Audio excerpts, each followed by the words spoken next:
예, 안녕하세요. 수학의 재구성 2알파 출강기념 북콘서트 세 번째 시간입니다.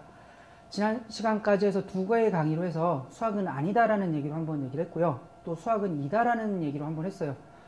이번 시간에는 마지막으로 종합을 해서 정답은 이런 주제로 앞에서 했던 두 가지 얘기를 해보려고 해요.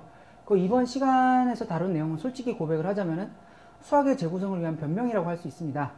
어떻게 보면 수학의 재구성이 기존의 책과는 많이 구성이 다르고 그러다 보니까 많은 오해가 좀 있어요. 학생들이 생각하기에 그냥 불친절한 책이다. 어렵기만 오지게 어렵고 싸가지 없기는 오지게 싸가지 없더라. 이런 오해가 많이 생겨서 그 부분에 대해서 좀 약간 설명을 하고 싶어서 지금 얘기를 하는 거예요. 그래서 언뜻 보기에는 기존의 책들과 많이 달라 보이지만 제가 그런 구성을 취했고 제가 올해로 이제 4년째 책이 나온 건데 이렇게 책이 나왔음에도 불구하고 제가 이 구성을 취하는 거는 분명히 소신이 있고 이유가 있기 때문에 그런 거거든요. 그래서 그 원칙들이 제가 이전 강의에서 얘기했던 수학 공부의 두 개의 주제로 얘기했던 그 원칙들과 부합하고 이러한 방식으로 공부를 하는 게 사실은 돌아가는 것처럼 보이지만 빠른 길이라는 것을 보여주고 싶어서 수학의 재구성을 위한 변명으로서 이번 강의를 한번 진행을 해보려고 해요.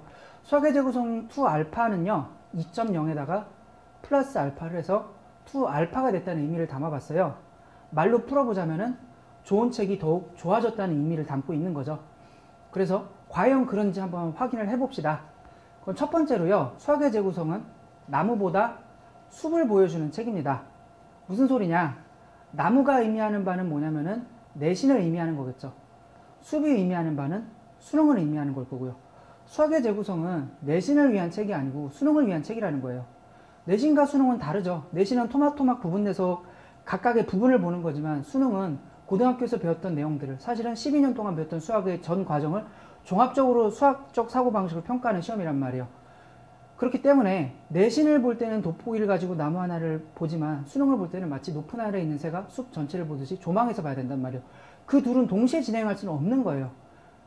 따라서 수학의 재구성은 뭐냐? 이미 내신을 준비하는 많은 책들은 많이 있어요. 돋보기를 가지고 나무를 하나하나 보는 책들은 많이 있었고 수능을 준비하고 조망해서 수학이라는 구조를 전체적으로 조망해서 보는 책들이 없었기 때문에 저는 수학의 재구성을 나무보다는 숲을 보는 구조로 그런 형태로 구성을 해서 진행을 한 거고요. 그러다 보니까 딜레마가 뭐냐면요. 지난 시간에도 얘기를 했지만 우리의 두뇌가 무지무지한 정보가 어마어마한 양의 정보가 입력이 되고 동시에 망각이 됩니다. 그러다 보니까 우리는 숲을 보기 위해서는 각각의 나무도 어느 정도 대략적으로 기억을 하고 있어야 되는데 문제는 내신을 보면서 내신을 보고 다음 내신을 보고 다음 내신을 보면은 그 이전에 배웠던 내신들은 다 까먹어 버린 거죠. 그 이전에 배웠던 내신들은 다 까먹어 버리게 됐고 그렇다 보니까 정작 큰 숲을 보려고 했더니 그 이전에 배웠던 각각의 나무들이 생각이 안 나서 이게 무슨 그림인지 이해가 안 되는 거예요. 딜레마죠. 이런 얘기들을 학생들이 굉장히 많이 했어요. 제가 어떻게 해야 될까 고민을 많이 했거든요. 그래서 이제 해결책을 찾아낸 게요. 교과서 개념어라는 항목을 신설을 했어요. 2알파로 오면서. 그래서 각 소단원마다 이런 식으로 교과서 개념어라는 항목이 신설이 돼서 그 수학의 재구성의 소단원에 해당하는 교과서의 단원, 대단원과 소단원, 개념어들을 함께 적어놨어요. 무슨 소리냐면은 내가 수학의 재구성을 가지고 바로 공부를 하는데 좀 그 세밀한 부분들이 기억이 안 나서 뭔가 좀 이해가 매끄럽지 않다. 그러면은 교과서 개념 항목을 참고를 하란 말이에요. 이 부분을 보고 교과서로 들어가서 그 부분을 발췌해서 보세요. 그러면은 시간 오래 걸리지 않아요? 라고 물어볼 수 있는데 그렇지가 않다니까요. 왜냐면은 우리의 두뇌가 지난 시간에도 말했지만 자동 완성 기능이 있다고요. 한번 입력이 된 부분은 금방금방 입력이 돼서 조금만 넣어도 그 뒷내용이 금방금방 떠올라요. 그러니까 내신을 통해서 공부를 했던 내용이기 때문에 그렇기 때문에 제가 교과서를 다시 보라고 강조하는 거이기도 해요. 내신을 통해서 한번 공부를 했고 그 기억이 어렴풋이 남아있기 때문에 그 책을 다시 한번 보면 그때 이런 거 공부했었지라고 기억이 살아난다는 거예요. 그럼 생각보다 금방 교과서를 다시 볼 수가 있다고요. 발췌해서 보는 거니까요. 그러니까 그 단원을 발췌해서 보고 그럼 다시 재구성을 보자는 거죠. 그러면은 숲도 보면서 나무도 볼 수 있도록 딜레마 해결이 됐다는 거죠. 그래서 수학의 재구성이 플러스 알파가 됐다고 얘기를 자신있게 말을 할 수가 있는 거죠. 또 한 가지 수학의 재구성은 익히는 것이 아니라 깨치기 위해서 구성이 된 책이에요. 아까도 말했지만 영어 공부는 영어 단어를 외우거나 영어 듣기를 하는 건 익히는 거예요. 나도 모르게 반복을 하다 보니까 신압으로 익혀지는 거예요. 반면에 수학 공부는 깨치는 거란 말이에요. 단순히 여러 번 본다고 해서 익혀지는 게 아니고 어느 순간 모르던 것들이 하나의 퍼즐로 맞춰지면서 극심한 두통을 겪은 끝에 시간이 지나고 나서 다시 돌아봤더니 어느 순간 딱 하고 깨쳐진다는 거죠. 수학의 재구성도 역시 그런 방식으로 구성이 돼 있어요. 그렇기 때문에 어떻게 보면은 뭐랄까 약간 불친절한 면도 있는 거죠. 제가 수학의 재구성을 내고 나서 불친절하다는 얘기를 많이 들으면서 가장 많이 들었던 질문 중에 하나가 뭐냐면은 이 책에는 왜 진도표가 없냐는 질문을 정말 많이 들었어요. 진도표 개념이 아마 제 기억에는 해커스토플에서 아마 제일 처음 들어갔던 거예요. 그 다음에 선풍적인 인기를 끌었고, 그 다음에 이제 모 언어책에서 그 진도표가 들어가서 학생들한테 반응이 굉장히 좋았고, 그 이후로 순식간에 확 퍼졌어요. 그래서 책마다 진도표가, 요새 나오는 책들은 진도표가 첫째 날에는 뭘 보고, 둘째 날에는 뭘 보고, 셋째 날에는 뭘 보고, 이런 식으로 구성이 돼 있는데요. 제가 올해로 4년째라니까요. 그 진도표 넣는 게 뭐가 어렵겠어요, 솔직히 말해서. 첫 페이지에 그냥 적당히 이렇게 분배해서 넣으면 되잖아요. 그럼에도 불구하고 전 진도표를 안 넣고 고집을 피웠어요. 왜냐면 진도표라는 구성은 익히는 과목에서 적절하다는 거죠.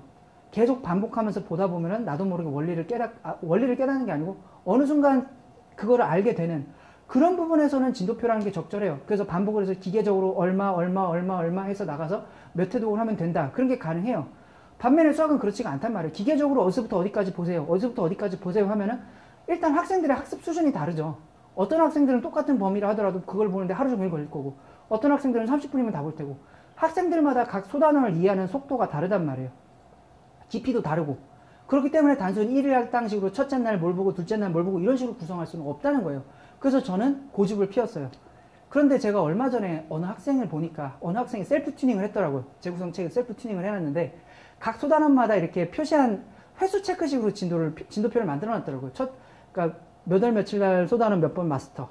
그 다음 또 며칠 지나서 또 그 다음 단원 마스터. 그걸 보고서는 이거 괜찮구나 하고 깨달았어요. 왜냐면 학생들이 지원나가는 맛이 있을 때 학습 효율이 높다는 거는 그거는 뭐 부정할 수 없잖아요. 근데 단순히 일일 할당식으로 구성한다면 그건 오히려 수학을 공부하는 데 있어서 방해가 되기 때문에 제가 안 넣었던 건데, 횟수 체크식으로 한다면 각 소단원을 학생이 마스터할 때마다 체크하는 방식으로 한다면 학생들한테 성취하는 작은 즐거움도 주면서 동시에 수학을 깨치는 영역이라는 그 원칙에도 충돌하지 않게 상충하지 않도록 구성이 된다라는 것을 깨닫게 돼서 올해 재구성부터는 생각의 재구성 모아보기라는 코너에서 숲을 보는 코너인데요. 여기마다 이렇게 표시를 해놨어요. 그래서 이렇게 네모 칸을 3개씩 넣어놨고요. 그래서 한 단원을 끝날 때마다 이렇게 체크를 하세요. 한 단원을 끝날 때마다 체크를 하시고 그 위에 여백에다가 뭐 몇 월 며칠 날 이거 한 단원 끝냈다. 몇 월 며칠 날 한 단원 끝냈다. 이런 식으로 해서 3번을 채우자는 거죠. 이 3번이 제가 그냥 심심해서 넣은 건 아니고요. 제가 작년에 공부했던 학생들한테 좀 물어봤어요. 이 책을 평균적으로 보는데 이 책의 내용을 습득을 하는데 평균적으로 어느 정도의 시간이 걸리니 하고 학생들한테 물어봤더니 평균적으로 가장 많이 나왔던 질문이 3번이더라고요. 그래서 이것도 다 나름대로 다 서베이를 해서 과학적으로 이게 는 겁니다. 그래서 생각의 재구성 모아보기 코너뿐만이 아니고요. 그 다음에 각 문항마다도 이렇게 횟수 체크하는 표를 만들었어요. 각 문항마다 횟수 체크하는 표를 만들었거든요. 그 무슨 소리냐면 우리가 수학 문제를 푸는 거는 답을 맞추기 위해서가 아니에요.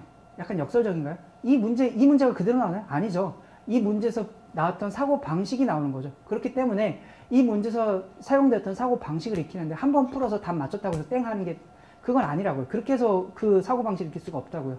평균적으로 봤을 때 역시 학생들한테 물어봤을 때 3번 정도는 풀어봐야 된다 그러더라고요. 그래서 이렇게 각 문항들마다 이렇게 3번씩 체크하는 코너를 만들었다는 거죠. 그리고 약간의 노테이션을 제가 한번 조금 더 도입을 해봤는데요. X 표시란 건 뭐냐면은 풀이 과정도 답도 모두 틀린 경우, 이건 좀 열심히 해봐야 된다는 거죠. 이제 세모 표시는 뭐냐, 풀이 과정은 맞았는데 아주 한 끗 차이로 삐끗해갖고 답을 틀린 경우나, 혹은 뽀록으로 약간 뽀록 같은 심산이 있지만 답은 맞춘 경우. 근데 뽀록 같은 경우로 맞췄다는 경우도 사실 곰곰이 살펴보면은 왜 그런지 모를 뿐이지 어떻게 보면 어렴풋이 깨닫고 있는 거이기도 하거든요. 그건 이제 세모로 표시하기로 했고요. 풀이 과정과 답 모두 완벽하게 맞춘 경우는 동그라미로 표시를 하자는 거죠. 이렇게 표시를 해보면은 어느 정도 기존에 풀었던 걸 다시 봤을 때 난이도에 대한 가늠이 될 거예요. 마음의 준비가 될 거고. 그렇기 때문에 조금 더 마음이 편하게 접근할 수 있을 겁니다. 인내심을 가지고 어려운 문제였다면, 기존에 X표가 됐던 거라면은 내가 어려웠던 거니까 조금 더 풀 때 어려웠던 거구나. 마음의 준비를 하고 풀 수 있겠죠. 처음 풀 때 동그라미가 돼 있었다면 어떨까요? 이건 쉽게 풀 수 있구나. 더 자신감 있게 빨리 풀 수 있겠죠. 그 강약을 조절하면서 문제별로 조절할 수 있게 이런 식으로 문항별 횟수표를 추가를 했어요. 좋은 책이 정말 더 좋아졌지요. 마지막으로 한 가지 얘기하고 싶은 건요. 마지막은 아니네요.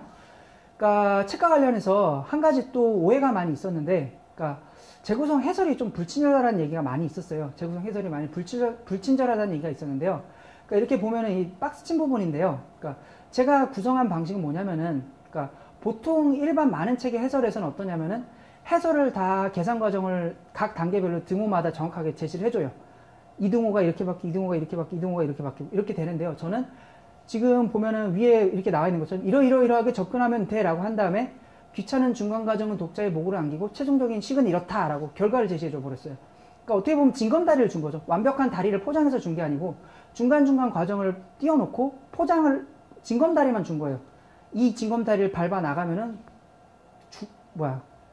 주어진 것으로부터 구하는 것으로 돌아갈 수 있다라는 징검다리만 제시해 준 건데요. 왜 그러냐면 수학은 익히는 과목이 아니라 깨치는 과목이기 때문에 그래요. 그러니까 풀이를 보고 여러 번 본다 그래서 그 풀이가 내 거가 되는 게 아니에요. 그 풀이를 내가 스스로 만들어내서 끄집어낼 수 있어야 돼요. 깨치는 영역이죠.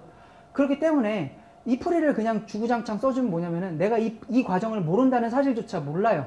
근데 제가 이렇게 중간을 딱 생략을 해버렸으니까 어때요? 나가 안 되네? 어렵네? 모르네? 라고 깨닫게 되는 거죠. 그러니까 내가 모른다는 사실을 깨닫게 되니까 마음이 불편하단 말이에요. 그러니까 어렵고 이 책 왜 이렇게 어려워? 라고 불평을 하게 되고 어떤 경우는 학생들이 질문을 하기도 해요. 이 부분이 생략되어 있는 거 모르겠어요. 왜 그래요? 라고 질문을 하기도 하는데 그럼 저는 이런 경우에는 답변을 안 해주죠. 스스로 생각을 해보세요. 라고 얘기를 해요. 왜냐면 그 부분은 스스로 깨쳐야 되는 부분이니까. 제가 맘 편하게 스스로 딱 제시해주면 저도 편하고 학생도 만족하고 제 이미지도 좋아질 거예요. 그럼에도 불구하고 저는 그 부분은 스스로 생각해보세요. 라고 답변을 안 해줘요. 욕을 먹더라도. 왜냐면 그렇게 공부를 해야지 학생이 발전을 할 수가 있으니까. 그래서 질문 게시판과 관련해서 얘기가 또 나올 텐데요.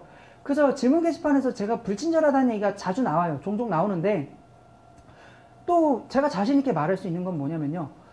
방금 전에 얘기했던 사례는 제가 답변을 안 해주고 스스로 조금 더 생각해 보세요 라고 얘기를 하고 정말 필요하다면 약간의 힌트는 줄 수 있지만 풀이 과정은 결코 제시하지 않지만요.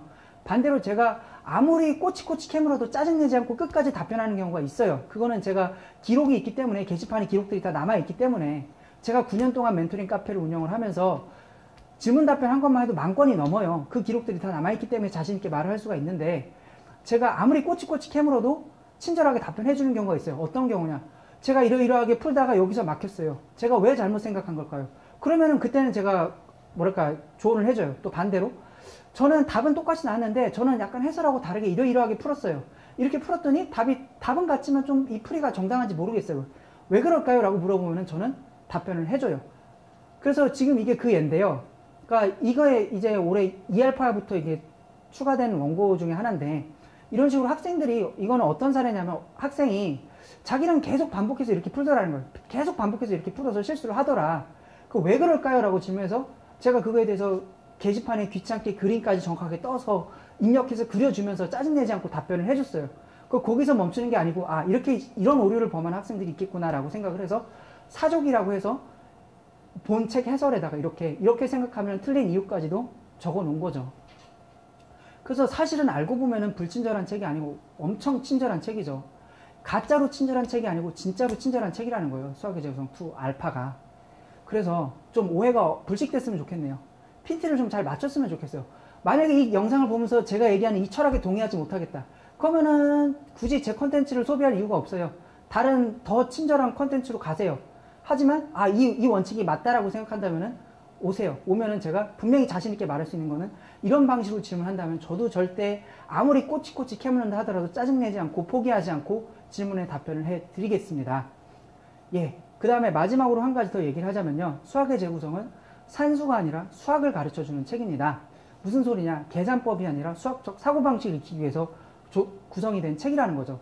그래서 수학의 재구성을 썼을 때 수학의 재구성을 출간하고 나서 가장 많이 받았던 지적 중에 하나는 뭐냐면은 그냥 계산하면 답 나오는데 왜 그렇게 머리 아프게 생각을 하게 해요? 나 그냥 계산해도 답 나오는데 왜 그렇게 생각을 해야 돼요? 라고 질문을 많이 했었는데 그 이유는 뭐였냐면은 수학을 배우는 목적이 뭐냐면 종합적으로 수학적 사고방식을 익히기 위해서라는 거예요. 제가 정말 멋진 말 하나 발견을 했어요. 정말 잘생기신 분이 나왔는데 이분이 전설적인 아이스하키 선수래요. 전 아이스하키는 잘 몰라갖고 이분이 얼마나 유명한지는 모르겠지만 축구로 치자면은 한 호날두나 루니쯤 되는 분 같아요. 근데 이분이 했던 유명한 말이 있는데 나는 아이스하키 퍽이 있는 곳이 아니라 퍽이 향하는 곳으로 달려간다 이런 말을 했어요. 제가 이 말을 약간 패러디해서 표현을 해보자면은 답을 쫓아가고 답에 쫓아가고 답에 끌려다니는 공부를 하지 마시고요. 내가 스스로 원리를 깨달아서 답이 저절로 찾아지는, 답이 나한테 따라오는 공부를 하세요. 수학의 재구성은 그러한 원칙으로 구성이 된 책입니다. 그래서 수학의 재구성에 대한 변명은 여기까지 했어요. 그 2.0에 플러스 알파가 돼서 2알파가 됐고 좋은 책이 더욱 좋아졌다는 모토로 해서요. 수학의 재구성에 대한 변명을 여기까지 해봤는데요. 동의하는지 모르겠네요. 근데 동의하는 학생도 있을 거고 동의하지 않는 학생들도 있을 거라고 생각을 해요. 동의하는 학생들이라면 저하고 뭔가 코드가 맞는 거겠죠. 그리고 앞에서 얘기했던 수학은 아니다와 수학은 이다에서 얘기했던 원칙 두 가지와 지금 얘기했던 원칙을 잘 가지고 공부를 한다면 분명히 좋은 결과가 있을 거라고 생각을 하고요. 행운이 있기를 바랍니다. 한 가지 더 얘기를 할게요. 제가 학생들을 도와줘야 되잖아요. 학생들을 도와줘야 되기 때문에 몇 가지 더 이제 책 이외에 뭐랄까 사후 지원을 하겠다는 거죠. 사후 지원을 하겠다는 건데 첫 번째로는 저자 직강이 진행이 됩니다. 저자 직강이 진행이 돼서 늦어도 3월 늦어도 3월에 빠르면 3월 늦어도 4월 안에는 저자 직강이 다 탑재가 될 거예요. 근데 제가 한마디 더 하고 싶은 말은 뭐냐면은 강의를 듣고 책을 봐야지 라고 하지 마시고요. 책을 보면서 고민을 한 다음에 강의를 들으면서 깨칠 수 있었으면 좋겠어요. 그게 제가 원하는 구성이고 그게 수학 공부하는 원칙이에요. 스스로 치열하게 고민한 다음에 이게 왜 그럴까 어려워하는 그 문제의식이 제기가 된 다음에 연사가 나와서 이게 이러하기 때문에 이러합니다 라고 말을 했을 때 그 순간에 딱 깨치고 마음에 와요. 근데 처음부터 아무런 문제의식 없이 처음부터 줄줄줄줄 들으면은 한 귀를 듣고 한 귀를 흘려 나간단 말이에요. 그렇기 때문에 제가 강조하고 싶은 건 뭐냐면은 강의 다 완강될 때까지 저는 책 안 보고 기다릴 거예요. 완강되면은 그거랑 같이 따라가려고 그렇게 하지 마시고요. 책을 보면서 스스로 치열하게 고민을 하고 그 다음에 강의를 들으면서 마무리를 하는 방식으로 진행을 해줬으면 좋겠어요. 그 다음에 한 가지 더는 6월, 9월 모의평가 분석을 이제 제공을 하려고 합니다. 제가 참 작년 학생들한테 정말 미안한 게 제가 나라를 열심히 지키다 보니까 6월, 9월 모의평가 분석이 정말 필요했는데 학생들한테 제대로 제공을 못했어요. 굉장히 뒤늦게 진행을 했고 굉장히 빈약하게 제공을 했어요. 근데 올해는 그 부분에 대해서 반성을 했고 이제는 이제 시민이기 때문에 다시 시민으로 돌아왔기 때문에 제가 늦어도 보름 안으로 나형뿐만 아니고 가형까지도 분명히 이 책으로 공부하는 학생들 중에 가형도 있잖아요. 그러니까 그 가형 학생들에게도 모의평가 분석을 가형을 위해서 기하와 벡터, 수학이, 적분과 통계까지도 다 분석을 해서 학생들한테 드리도록 하겠습니다. 예, 그래서 이 책으로 공부를 한다면 이렇게 빵빵한 사후 지원까지도 받을 수 있으니 부디 이 책을 어여삐 봐주시길 바라며 수학의 재구성 북 콘서트를 여기까지 마치겠습니다. 감사합니다.